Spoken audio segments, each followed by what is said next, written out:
The first time I visited the Otherworld was when I was 11. One moment I'd been having some peaceful dream I hardly remember, and the next, I was shooting up in bed with a gasp. I pulled my blanket tighter around myself as I looked around uneasily. Something was wrong. The sensation of wrongness was the first thing I remember feeling. The reasons why I felt so became clearer as I took time to look around. My room was far too dark and gloomy. My lava lamp was gone. The posters on my walls were missing. My pair of crammed bookshelves were filled with unfamiliar and disarranged books.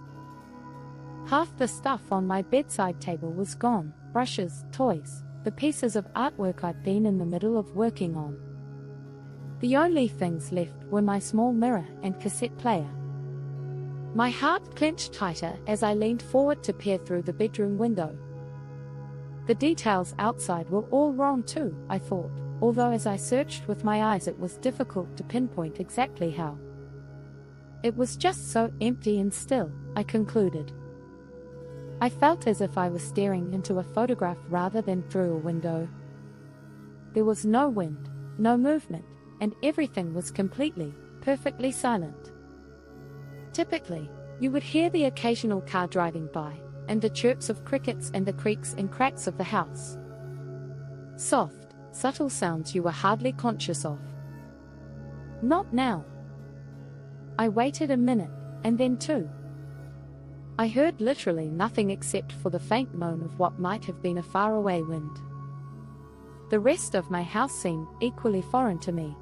The door to my aunt and uncle's rooms were hanging half open. Their beds were both empty, their rooms appearing unfamiliar and alien as mine was.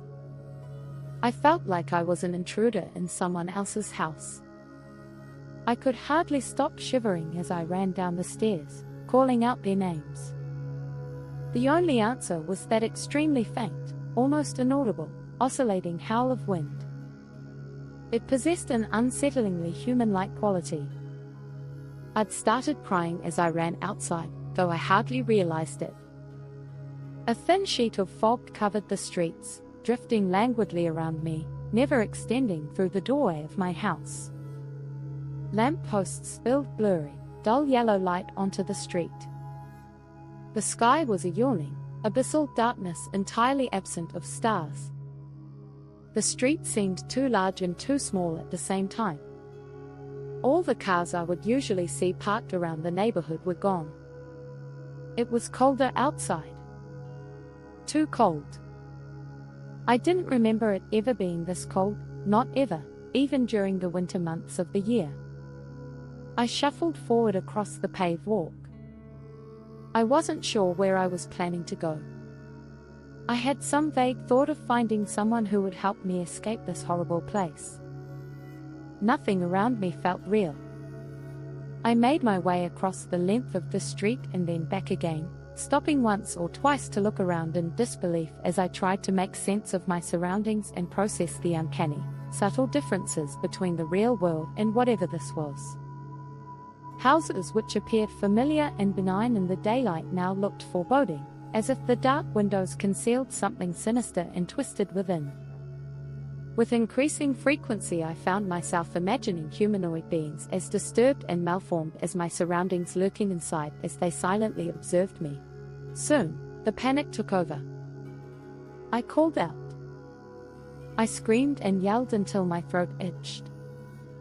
There was never an answer. Once my throat was hoarse and my voice weak and ragged, I sprinted back to my house and returned to my room. I remember telling myself over and over again it had to be a dream. So I tried to wake myself up all the ways you usually do when you think you're stuck in a bad dream. Pinching and slapping myself, sprinting around in circles and then splashing water on my face repeatedly. I would have tried jumping down the stairs, but I couldn't gather the courage to do that. This world felt far too realistic for such a daring and reckless feat. Once all else had failed, I curled up under my blankets, the only solace I could find, and lay there for what felt like forever.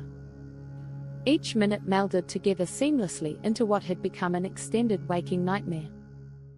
I don't know how long it lasted. Hours most likely, and they were some of the worst hours of my life.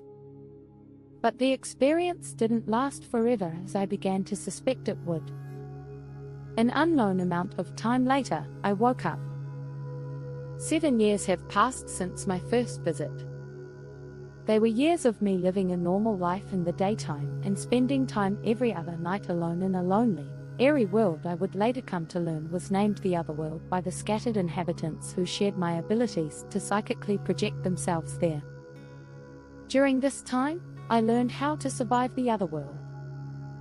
Eventually, I even came to call it a second home.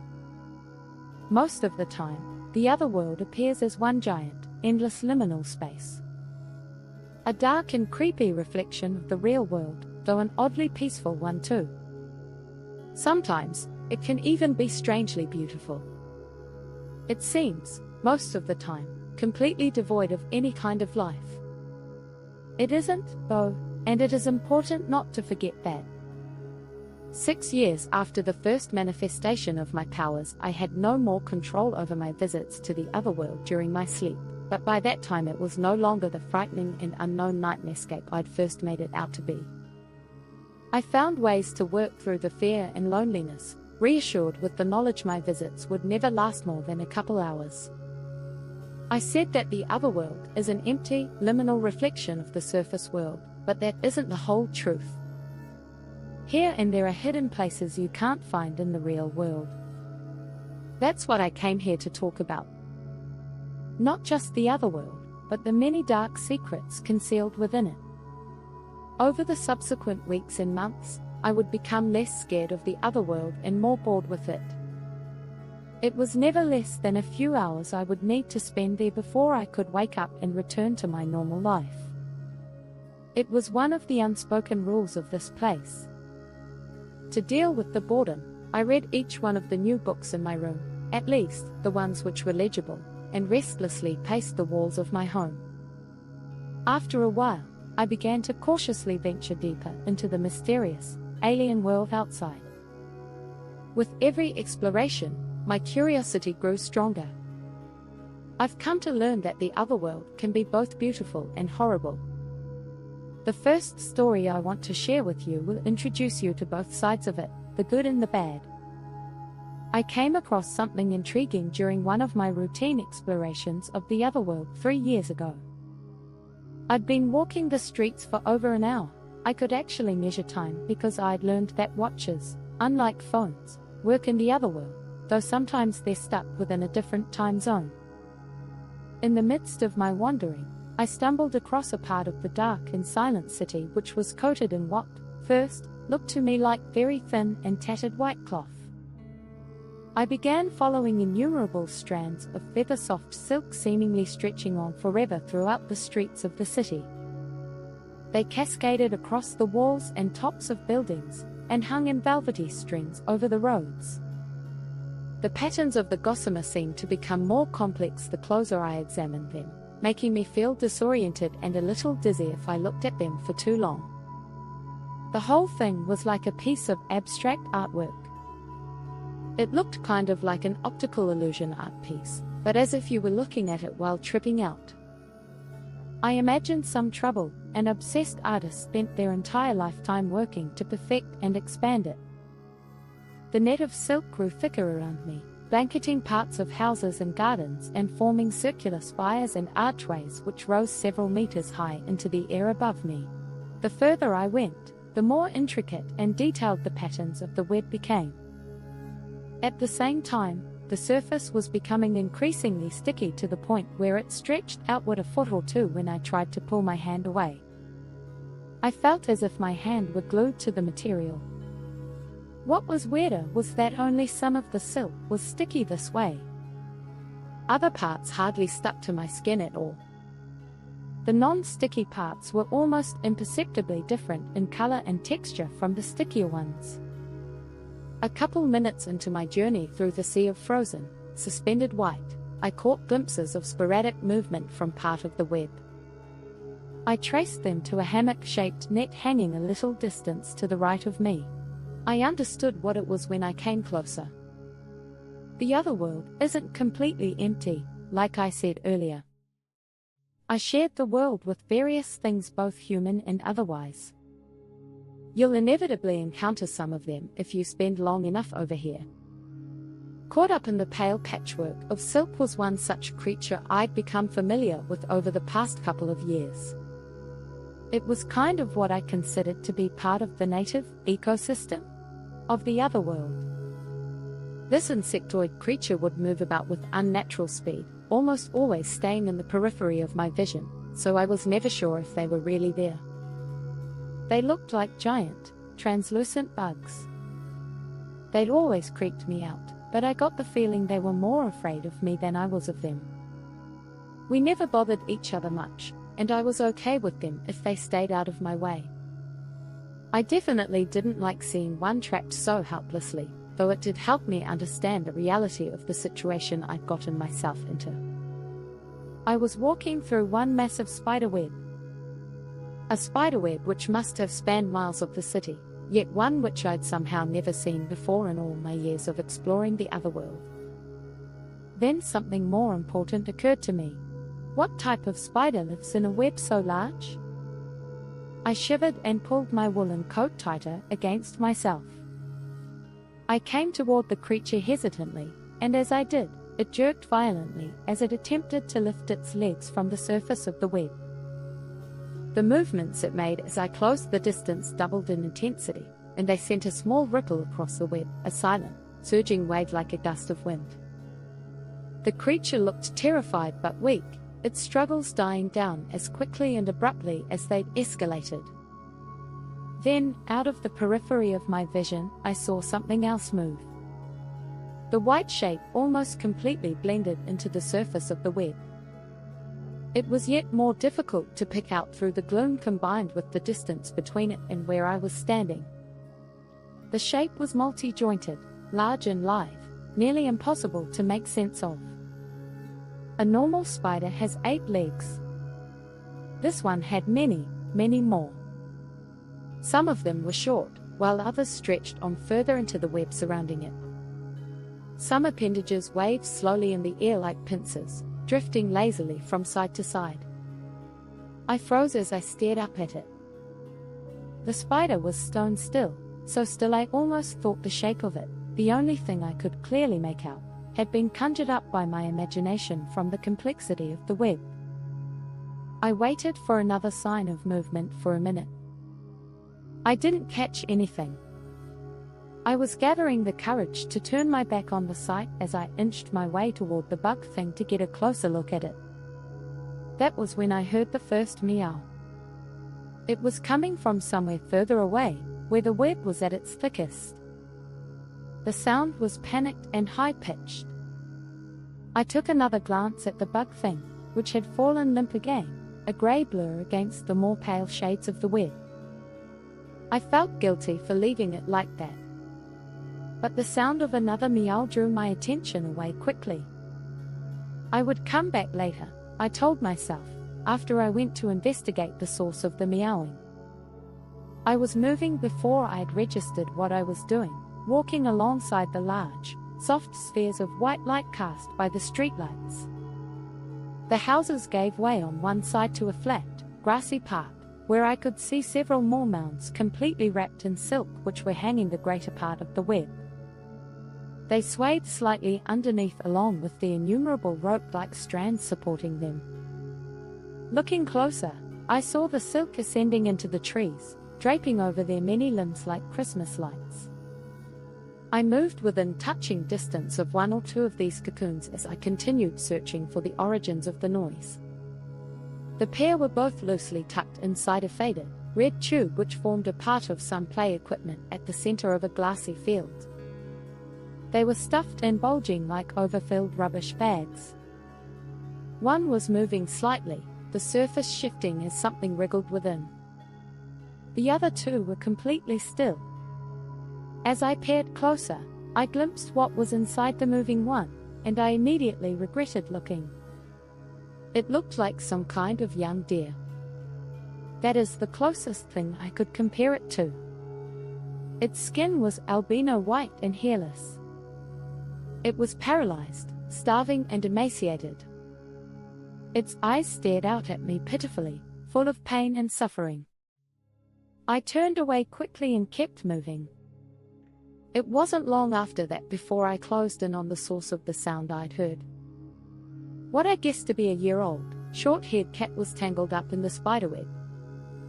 I'm not so good with breeds, though I can say it was white, with large paws and still larger, mismatched eyes and a very fluffy tail. The cat looked like it had jumped up onto the web in an attempt to climb or possibly leap over it. Now it was stuck suspended at an awkward sideways angle as it wriggled helplessly.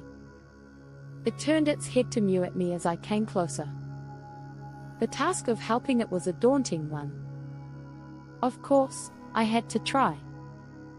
Fortunately, the creature wasn't too far off the ground, and I thought I could probably reach it if I climbed up to a branch of one of the nearby trees hanging directly over it. It wasn't easy freeing the cat. It took me several attempts just to tear apart the thinnest of the rope-like threads binding it. I started with one of its front paws, and the cat immediately began to panic, causing multiple small but definitive tremors through the surface of the web. "I'm trying to help you," I whispered quickly. I rubbed the back of its head with one finger. "Please, just be still, all right?" I stared into the cat's eyes, and I'm pretty sure I must have come to some understanding with it, because the cat calmed down a bit and let me work its second front paw out of the tangles of stringy web. I took note that the cat really did have large paws, eyes, and tail.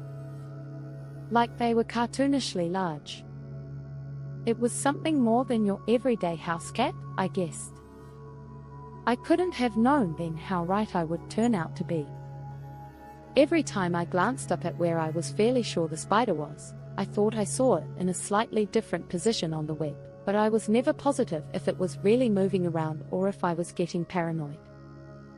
As I took turns alternately focusing on the cat and the rest of the web, I had to slow my movements down so I didn't get my feline companion more tangled up and undo all the progress I'd made. With every passing minute, I became more convinced the spider was about to come after me. It didn't help having to accept I had no idea where it really was anymore. My hands shook increasingly, and my gaze flickered restlessly over the length of the web, searching for any sign of movement. I found myself becoming more focused on envisioning the arachnid catching me and not nearly enough on freeing the cat. In the end, I allowed myself to become too careless, and I did exactly what I'd been trying not to do. In a moment of frustrated impatience targeting a particularly stubborn knot sticking to the cat, my movements caused a large ripple to disperse off into the fog in multiple directions. Moments later, I glimpsed something moving through the fog, silently, lazily shifting and swaying as it did. I heard a squeaking meow coming from beside me. The spider was approaching slowly and deliberately. As it turned its large body to move toward me, I caught a glimpse of what was in its mouth, suggesting what the spider had been in the middle of doing when I caught its attention. Its mouth was dripping with black blood and viscera, grinding back and forth rhythmically as it moved. I thought I could hear the crunching and crackling sounds it was making as it worked down its latest meal. The spider was in the middle of consuming something wrapped in a large lump of silk, using countless limbs to tear at the silk and whatever was inside it, and lift various pieces toward the dark mass of its mouth, the silk still wrapped about them. I leapt down lightly from the tree and plucked up a stick lying beside it. I tossed it as hard as I could into the murky depths of the mist in front of me. The spider reacted the way I hoped it would, changing its course abruptly and skittering soundlessly in the opposite direction, vanishing into the fog. I quickly ascended back up the tree to return to work on helping the cat. I had come very close to getting the cat free when the spider came back, a scuttling mass of white returning to the center of the web. It had a huge, silken-wrapped bundle hanging from its jaws. Within another minute I had finished freeing the cat. But as I tried to climb down the tree, I got a little bit too impatient, unsettled and distracted by the sight of the spider's return. I lost my balance momentarily, barely stopping myself from falling forward straight into a section of web-caked ground. I shrieked in surprise, the noise uncomfortably loud in the otherwise silent night. One of my legs had gotten completely stuck in an isolated section of the web, I realized as I glanced down. I pulled my leg free with a painful, adrenaline-filled yank, leaving my shoe half hanging in the web. I nearly fell out of the tree, landing in a tangled, sprawling heap on top of its roots. I could hear my new companion yelling as I scrambled to get up. Luckily, it appeared the cat was all right. I could see it looking back at me from a small distance away up ahead on the road. I turned to walk the spider. It took me no time at all to understand how much trouble I was in. The creature was in the middle of crawling sideways along the roofs of houses and the sides of shop fronts. It was large enough it could use its long legs to close the gaps between one building and the next. Despite still being some distance away, the thing was closing in on me, frightening quickly. I broke out into a hard sprint through the street back the way I had come. The cat stopped every now and again to look behind with wide, gleaming eyes as if urging me to catch up. Running wasn't going to be enough to save me. The one time I glanced back suggested how long I would be able to stay ahead of my pursuer. Writer Kara's creepypasta.org